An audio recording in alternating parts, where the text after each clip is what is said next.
नमस्कार। आकाशवाणी से प्रस्तुत है समाचार संध्या।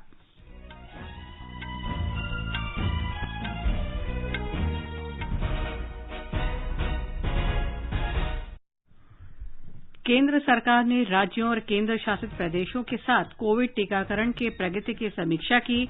घर के नजदीक टीकाकरण केंद्रों का अधिकतम उपयोग करने को कहा। देश में कोविड से स्वस्थ होने की दर बढ़कर 91.6% हुई। पिछले 50 दिन में सबसे कम 1.5 लाख से अधिक मरीज सामने आए। अटॉर्नी जनरल ने उच्चतम न्यायालय में बताया कि सरकार 12वीं की बोर्ड परीक्षा आयोजित करने पर अगले 2 दिन में निर्णय लेगी। दिल्ली उच्च न्यायालय ने सेंट्रल विस्टा परियोजना का निर्माण कार्य रोकने की मांग करने वाली याचिका खारिज की। सरकार ने विपक्षी दलों के विरोध को खारिज किया। रक्षा मंत्रालय ने आत्मनिर्भर भारत और रक्षा निर्यात को बढ़ावा देने के लिए 108 वस्तुओं की दूसरी सकारात्मक स्वदेशीकरण सूची अधिसूचित करने के प्रस्ताव को मंजूरी दी।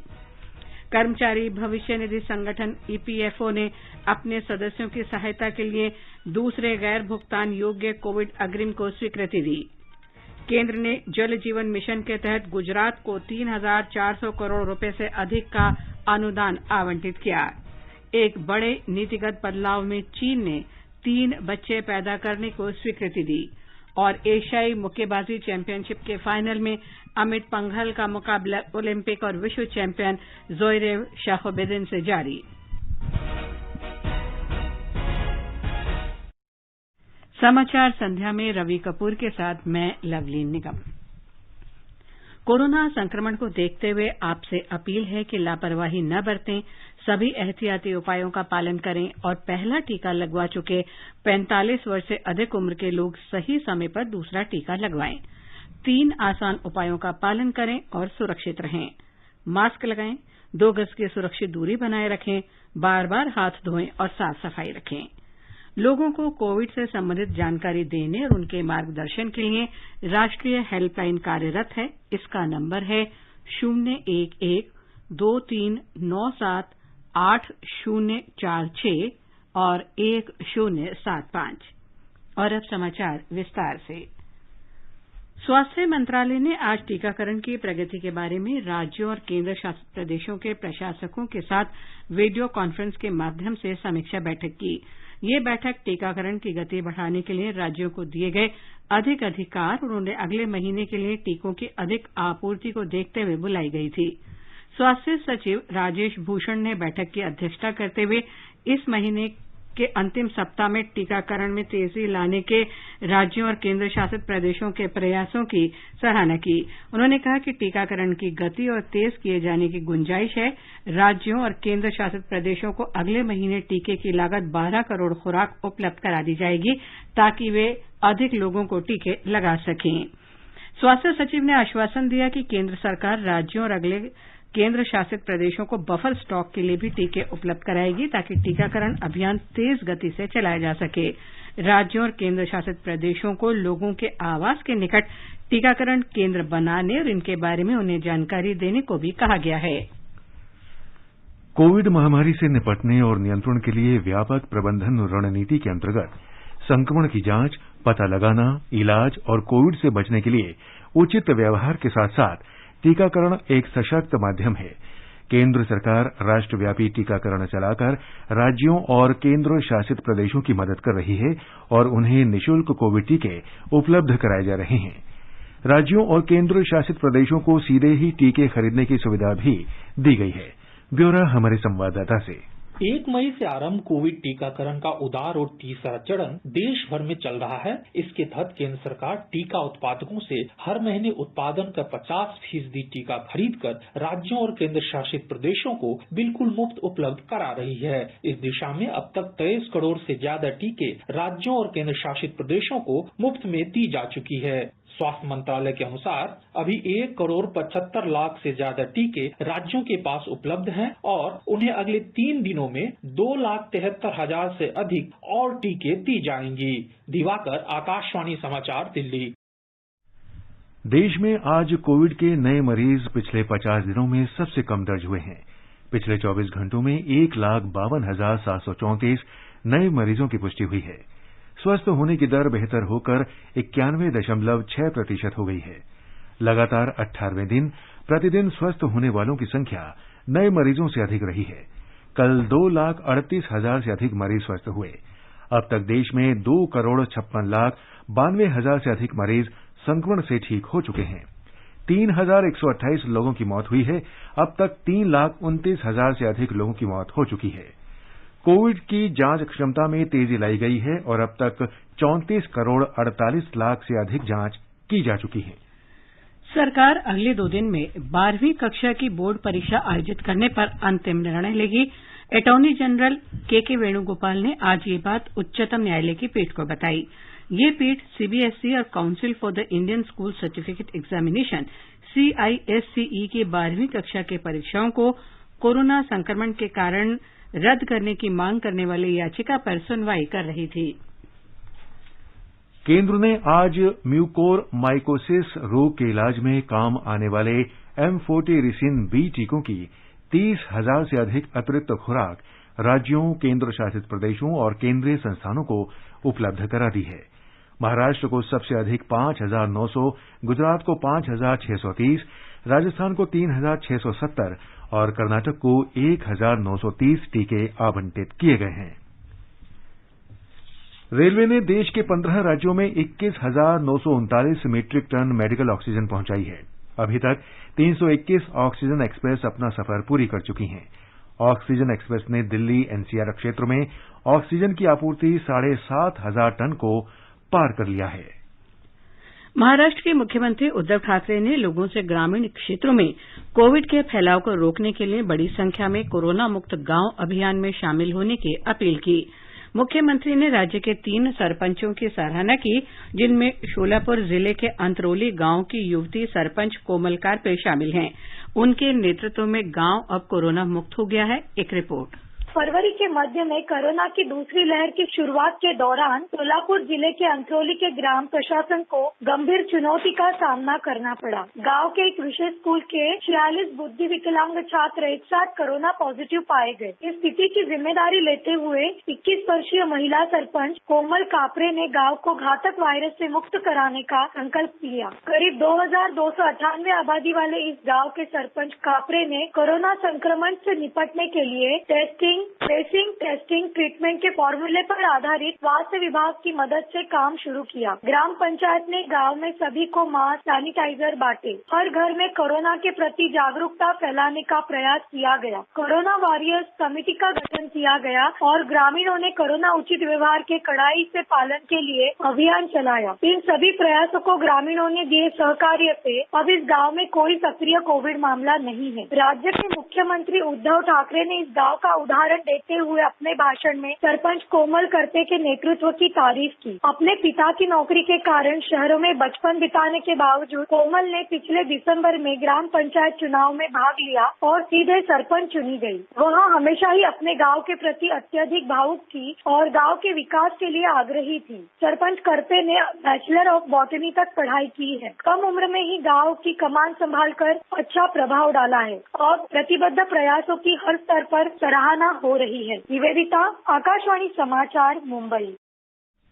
असम में पंचायत और ग्रामीण विकास विभाग ने कोविड संक्रमण की रोकथाम के लिए प्रत्येक ग्राम पंचायत में वॉर रूम स्थापित किए हैं। राज्य में 304 ग्राम पंचायतें और गांव कोविड मुक्त हैं। श्री दास ने यह भी कहा कि ग्राम पंचायतों में स्थापित वॉर रूम कोविड महामारी की रोकथाम के लिए महत्वपूर्ण केंद्र के रूप में काम कर रहे हैं। हमारे संवाददाता ने बताया है कि जन आंदोलन में कई मंत्री, सांसद और विधायक शामिल हैं।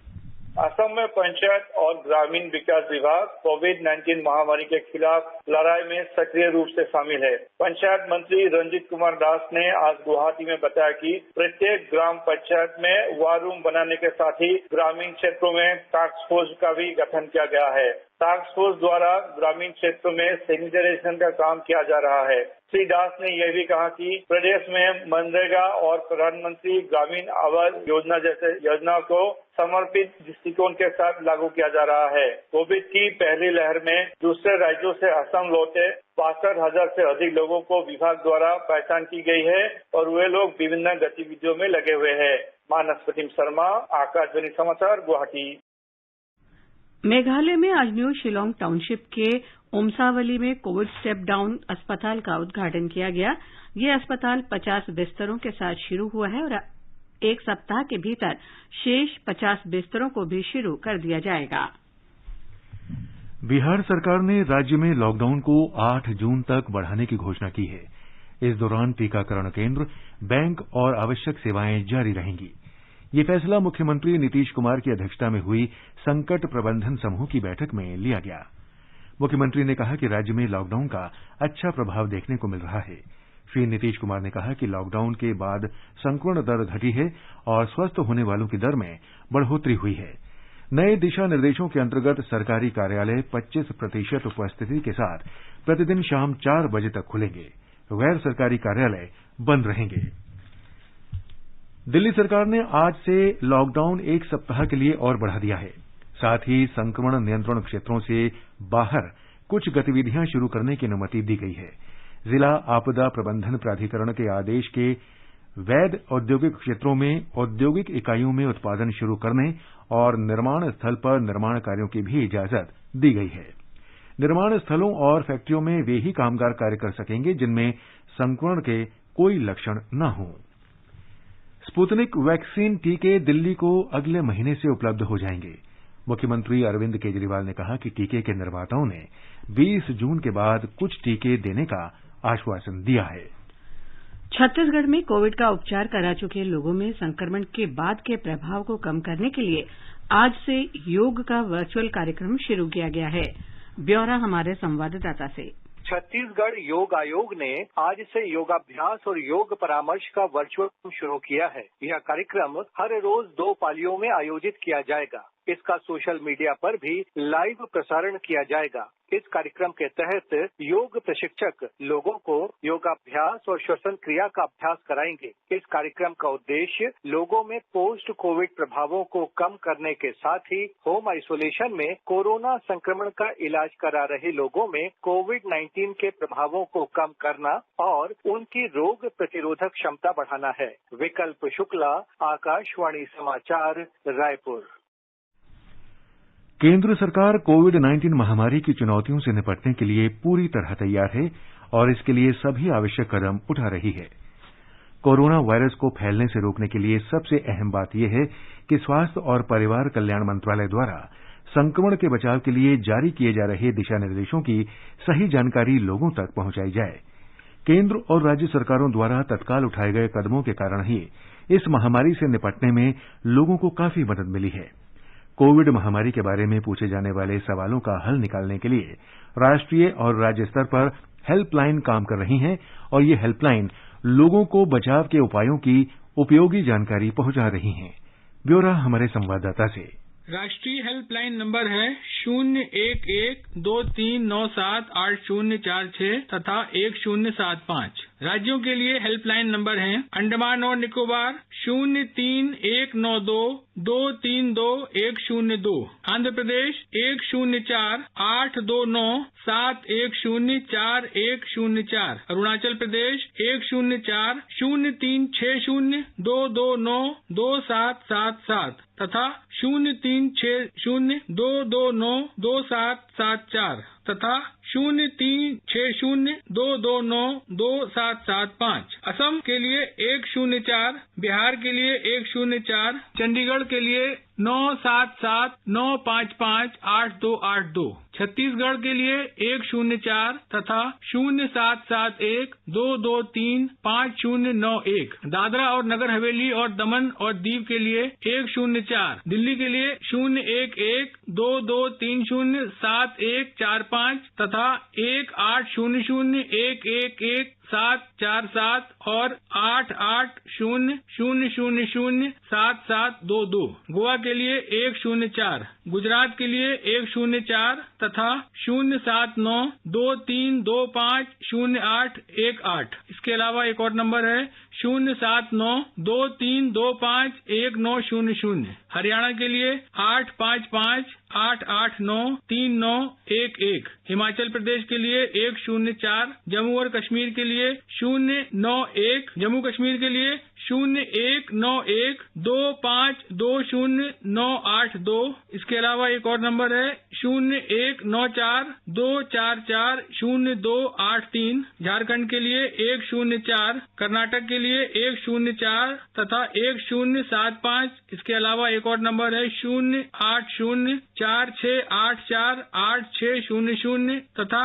08066692000। एक और नंबर है 9745697456 तथा 0801070। केरल के लिए 047125522056। लद्दाख के लिए 019822564662। लक्षद्वीप के लिए 104। महाराष्ट्र के लिए 02026127394। मणिपुर के लिए 038524116668 तथा 180034531818। मेघालय के लिए 108 तथा 1070। मिजोरम के लिए 102। मध्य प्रदेश के लिए 104। नागालैंड के लिए 7005539653 तथा 180034500019। ओडिशा के लिए 9439994859। पुदुचेरी के लिए 104। पंजाब के लिए 104। राजस्थान के लिए 104 तथा 108। सिक्किम के लिए 104। तमिलनाडु के लिए 04429510500। तेलंगाना के लिए 104। त्रिपुरा के लिए 112 तथा 0381231586 तथा 8794534501। उत्तर प्रदेश के लिए 180018055145 तथा 6389300137। इसके अलावा 0522452300 और 052226100145। उत्तराखंड के लिए 104 के अलावा 013527222100 और एक और नंबर है 013527245006। पश्चिम बंगाल के लिए 18003134442222। इसके अलावा एक और नंबर है 033243122600। आकाशवाणी का समाचार सेवा प्रभाग आज कोविड पर एक विशेष फोन इन कार्यक्रम प्रसारित करेगा।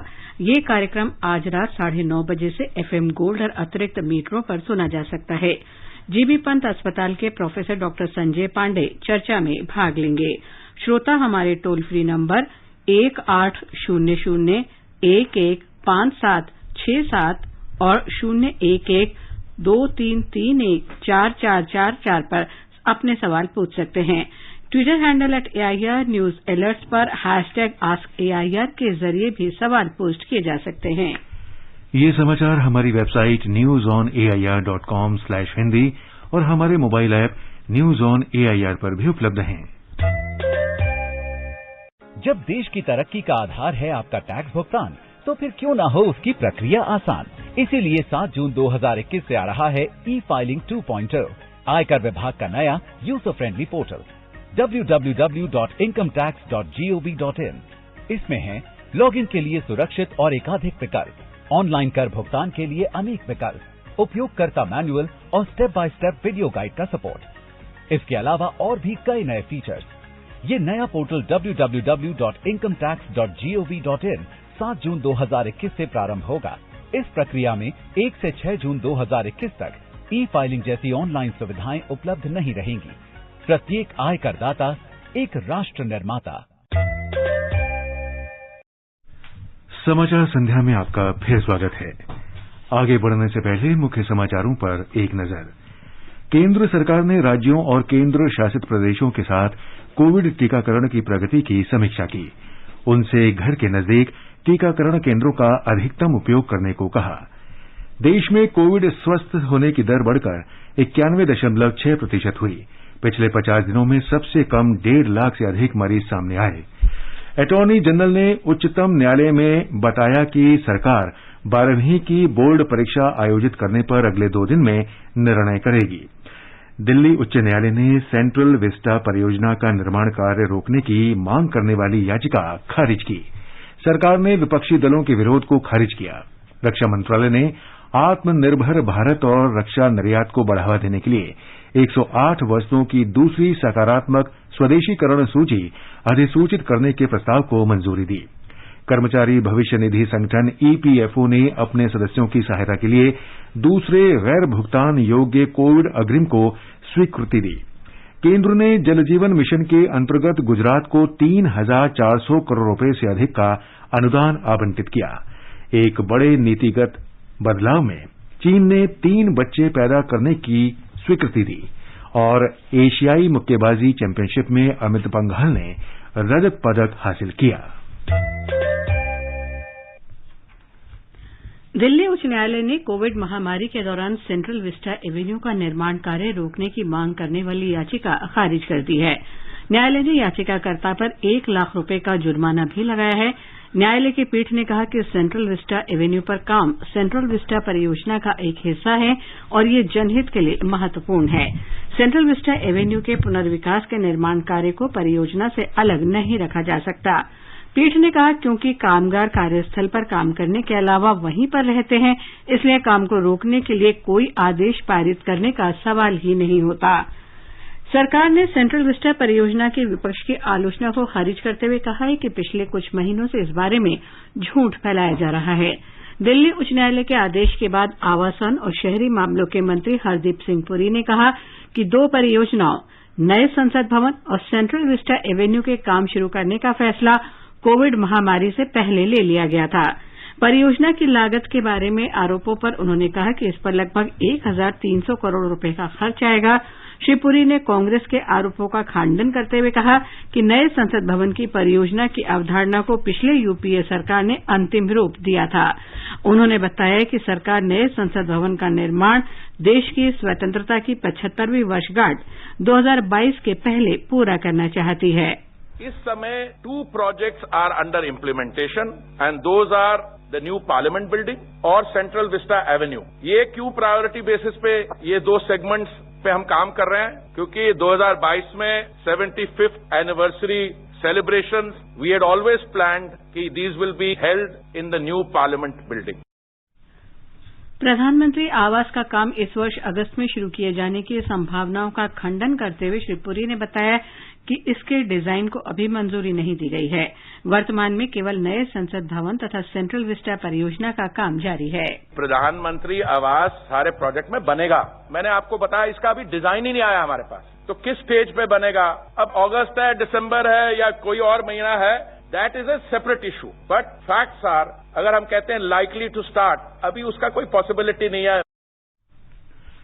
रक्षा मंत्री राजनाथ सिंह ने आत्मनिर्भर भारत के लिए प्रधानमंत्री के प्रयासों और रक्षा क्षेत्र में स्वदेशीकरण को बढ़ावा देने के लिए 108 वस्तुओं की दूसरी सकारात्मक स्वदेशीकरण सूची अधिसूचित करने के प्रस्ताव को मंजूरी दे दी है।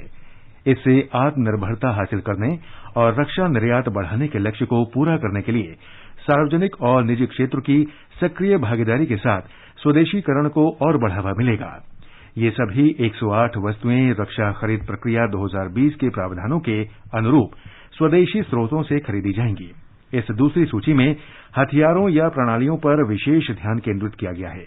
अभी ये विकास या प्रयोग की अवस्था में है और भविष्य में इनके ऑर्डर प्राप्त हो सकते हैं। इस सूची में न केवल स्थानीय रक्षा उद्योग की संभावनाओं को मान्यता दी गई है, बल्कि इसमें स्वदेशी अनुसंधान और विकास को भी प्रोत्साहन मिलेगा। कर्मचारी भविष्य निधि संगठन ईपीएफओ ने कोविड महामारी की दूसरी लहर के दौरान अपने सदस्यों की सहायता के लिए दूसरे गैर भुगतान योग्य कोविड अग्रिम की सुविधा दी है। प्रधानमंत्री गरीब कल्याण योजना के तहत पिछले वर्ष मार्च में महामारी के दौरान सदस्यों की वित्तीय आवश्यकताएं पूरी करने के लिए विशेष निकासी का प्रावधान किया गया था। श्रम और रोजगार मंत्रालय ने कहा है कि महामारी के दौरान संगठन के विशेषकर 15,000 रुपये से कम मासिक वेतन वाले सदस्यों को कोविड अग्रिम से काफी सहायता मिली है। अब तक संगठन ने इस अग्रिम के 76,31,000 से अधिक दावे निपटाए हैं। इसके अंतर्गत 18,698 करोड़ रुपये से अधिक राशि वितरित की गई है। कृषि मंत्री नरेंद्र सिंह तोमर ने आज बागवानी के समग्र विकास को सुनिश्चित करने के लिए बागवानी क्लस्टर विकास कार्यक्रम सीडीपी का शुभारंभ किया। इस कार्यक्रम का उद्देश्य पहचान किए गए बागवानी समूहों को उगाना और विकसित करना है ताकि उन्हें विश्व स्तर पर प्रतिस्पर्धी बनाया जा सके। इफ्को ने आज किसानों के लिए दुनिया का पहला नैनो यूरिया पेश किया। नैनो लिक्विड यूरिया की 500 मिलीलीटर की बोतल पारंपरिक यूरिया के कम से कम एक बैग की जगह ले लेगी। नैनो यूरिया की कीमत 240 रुपये प्रति 500 मिलीलीटर बोतल रखी है, जो यूरिया के एक बैग की कीमत से 10% सस्ती है। केंद्र के जल जीवन मिशन के तहत सभी ग्रामीण परिवारों को नल के जरिए पेयजल उपलब्ध कराने के लिए गुजरात को 3,411 करोड़ रुपये का अनुदान आवंटित किया है। इसमें से चालू वित्त वर्ष के लिए 852 करोड़ रुपये की पहली किश्त जारी कर दी गई है। जल शक्ति मंत्रालय ने कहा है कि वर्ष 2019-20 के लिए केंद्र सरकार का आवंटन करीब 390 करोड़ रुपये था, जिसे बढ़ाकर 2020-21 में 883 करोड़ रुपये से अधिक कर दिया गया। इस वर्ष का विश्व स्वास्थ्य संगठन के महानिदेशक का विशेष पुरस्कार स्वास्थ्य मंत्री डॉक्टर हर्षवर्धन को दिया गया है। संगठन हर वर्ष अपने 6 क्षेत्रों में एक व्यक्ति या संगठन को तंबाकू निषेध के बारे में दक्षतापूर्वक काम करने के लिए ये पुरस्कार प्रदान करता है। संगठन के महानिदेशक डॉक्टर टेड्रोस अधानोम घेब्रेयेसस ने ई सिगरेट और तंबाकू उत्पादों पर प्रतिबंध लगाने के लिए 2019 में कानूनी प्रावधान करने में डॉक्टर हर्षवर्धन के नेतृत्व की सराहना की। डॉक्टर हर्षवर्धन ने कहा कि वे तंबाकू मुक्त परिवार और तंबाकू मुक्त समाज का निर्माण करने के महत्वपूर्ण लक्ष्य की दिशा में प्रयास जारी रखेंगे। और अब आर्थिक जगत की खबरों के साथ हैं विशाल शर्मा। बॉम्बे स्टॉक एक्सचेंज का सेंसेक्स आज 51,937 पर बंद हुआ। नेशनल स्टॉक एक्सचेंज का निफ्टी 15,583 की रिकॉर्ड ऊंचाई पर पहुंच गया। अंतर बैंकिंग विदेशी मुद्रा विनिमय बाजार में रुपया $1 के मुकाबले 17 पैसे कमजोर होकर 72 रुपये 61 पैसे के स्तर पर बंद हुआ। दिल्ली सराफा बाजार में सोना 195 रुपये महंगा हो गया। 24 कैरेट सोने का मूल्य 48,608 रुपये प्रति 10 ग्राम पर पहुंच गया। हालांकि चांदी 15 रुपये की मामूली कमी से 70,521 रुपये प्रति किलो पर आ गई। चीन ने जनसंख्या नीति में एक बड़ा बदलाव करते हुए परिवार में 3 बच्चों की अनुमति दी है। विश्व की सबसे अधिक जनसंख्या वाले इस देश में अब तक 2 बच्चों की इजाजत थी। हाल की जनगणना में वहां जन्मदर में काफी गिरावट देखी गई है। चीन ने 2016 में परिवार में 1 बच्चे की नीति में परिवर्तन कर 2 बच्चों की अनुमति देने का फैसला किया था। एशियाई मुक्केबाजी प्रतियोगिता में अमित पंघाल को 52 किलोग्राम वर्ग में रजत पदक से संतोष करना पड़ा। फाइनल में उन्हें ओलंपिक और विश्व चैंपियन उज्बेकिस्तान के मुक्केबाज जोइरोव शाखोविदीन ने हराया। आज ही फाइनल में शिव थापा और संजीत अपनी अपनी चुनौती पेश करेंगे। इससे पहले कल पूजा रानी ने स्वर्ण और एमसी मैरीकॉम, ललबुतसाही और अनुपमा ने रजत पदक हासिल किया। भारत ने प्रतियोगिता में अपना सर्वश्रेष्ठ प्रदर्शन करते हुए अब तक 15 पदक सुनिश्चित किए हैं। और अंत में मुख्य समाचार एक बार फिर। केंद्र सरकार ने राज्यों और केंद्र शासित प्रदेशों के साथ कोविड टीकाकरण की प्रगति की समीक्षा की। घर के नजदीक टीकाकरण केंद्रों का अधिकतम उपयोग करने को कहा। देश में कोविड से स्वस्थ होने की दर बढ़कर 91.6% हुई। पिछले 50 दिन में सबसे कम 1.5 लाख से अधिक मरीज सामने आए। अटॉर्नी जनरल ने उच्चतम न्यायालय में बताया कि सरकार 12वीं की बोर्ड परीक्षा आयोजित करने पर अगले 2 दिन में निर्णय लेगी। दिल्ली उच्च न्यायालय ने सेंट्रल विस्टा परियोजना का निर्माण कार्य रोकने की मांग करने वाली याचिका खारिज की। सरकार ने विपक्षी दलों के विरोध को खारिज किया। रक्षा मंत्रालय ने आत्मनिर्भर भारत और रक्षा निर्यात को बढ़ावा देने के लिए 108 वस्तुओं की दूसरी सकारात्मक स्वदेशीकरण सूची अधिसूचित करने के प्रस्ताव को मंजूरी दी। कर्मचारी भविष्य निधि संगठन ईपीएफओ ने अपने सदस्यों की सहायता के लिए दूसरे गैर भुगतान योग्य कोविड अग्रिम की स्वीकृति दी। केंद्र ने जल जीवन मिशन के तहत गुजरात को 3,400 करोड़ रुपए से अधिक का अनुदान आवंटित किया। एक बड़े नीतिगत बदलाव में चीन ने 3 बच्चे पैदा करने की स्वीकृति दी। और एशियाई मुक्केबाजी चैंपियनशिप में अमित पंघाल ने रजत पदक हासिल किया। इसके साथ ही समाचार संध्या का ये अंक समाप्त हुआ। नमस्कार।